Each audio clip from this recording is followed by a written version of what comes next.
Assalamualaikum warahmatullahi wabarakatuh. Perkenalkan, nama saya Raja Surya Damaris, NIM 2201021161.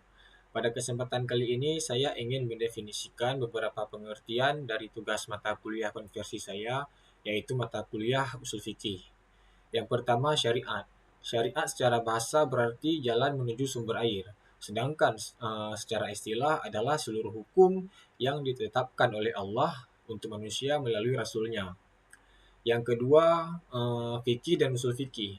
Fikih secara bahasa berarti paham, sedangkan secara istilah adalah ilmu hukum dalam praktis dari dalil yang rinci. Sedangkan usul fikih berarti dasar pemahaman yang yaitu ilmu tentang kaidah untuk menggali hukum Islam dari sumber dalilnya. Yang ketiga itu hukum syara'. Hukum syara' secara bahasa berarti ketetapan, sedangkan secara istilah adalah titah atau firman Allah yang mengatur segala perbuatan manusia. Yang keempat, ijtihad dan mujtahid. Ijtihad secara bahasa artinya adalah bersungguh-sungguh. Secara istilah adalah usaha maksimal ulama untuk merumuskan hukum Islam. Sedangkan mujtahid adalah orang yang ahli yang melakukan ijtihad tersebut. Yang keempat, istinbat.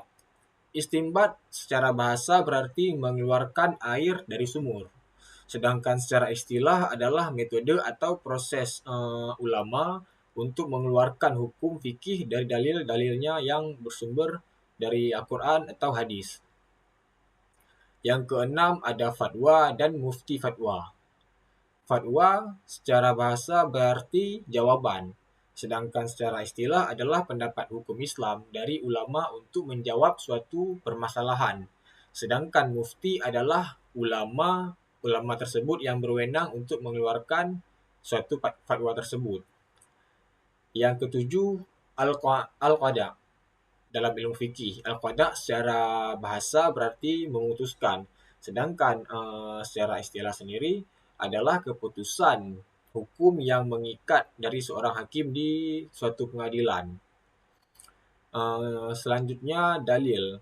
Dalil secara bahasa berarti petunjuk jalan, sedangkan secara istilah adalah landasan atau argumen sah yang digunakan ulama untuk menetapkan hukum Islam.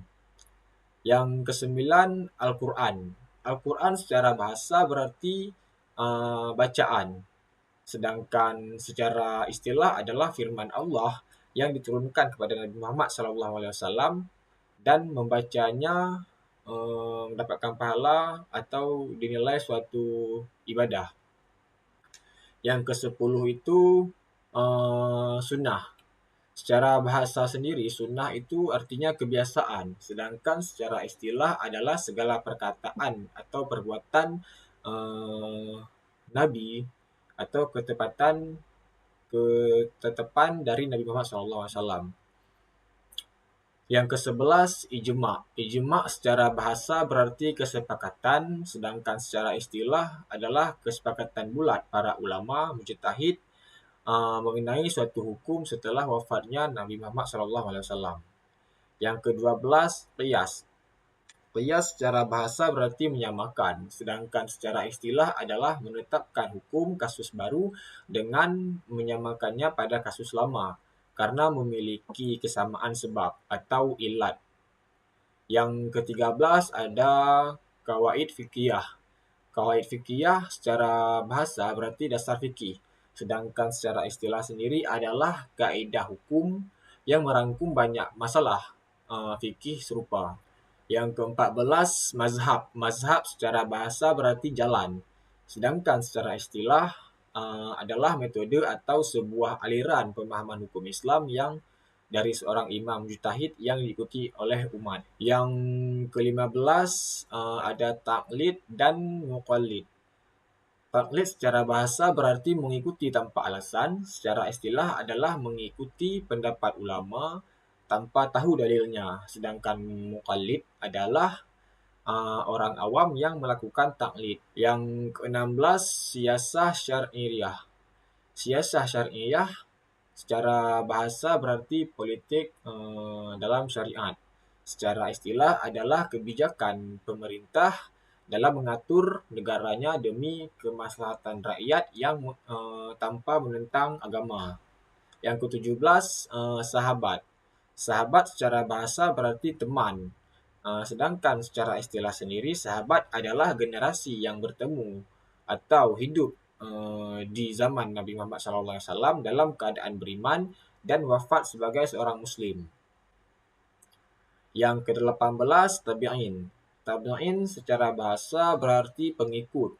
Sedangkan secara istilah adalah generasi Muslim yang berguru kepada sahabat Nabi setelah dan wafatnya sebagai Muslim, sebagai seorang Muslim. Yang ke-19 ada tabi'ut dan tabi'in. Tabi'ut dan tabi'in secara bahasa adalah pengikut para pengikut, sedangkan secara istilah adalah generasi Muslim yang berguru kepada generasi tabi'in dan wafatnya juga sebagai seorang Muslim. Yang ke-20 maslahah mursalah. Maslahah mursalah sendiri secara bahasa berarti kebaikan yang bebas, sedangkan secara istilah adalah penetapan hukum demi kebaikan umum yang tidak diatur secara khusus oleh dalil atau sumber-sumber dalil, yaitu seperti hadis atau Al-Quran. Yang terakhir, maqasid al-syariah. Maqasid al-syariah ini secara bahasa berarti tujuan sebuah syariat.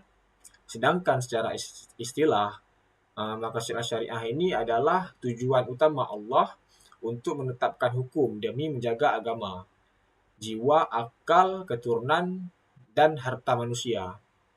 Sekian pemaparan definisi dari tugas mata kuliah usul fikih ini. Lebih dan kurang saya mohon maaf. Assalamualaikum warahmatullahi wabarakatuh.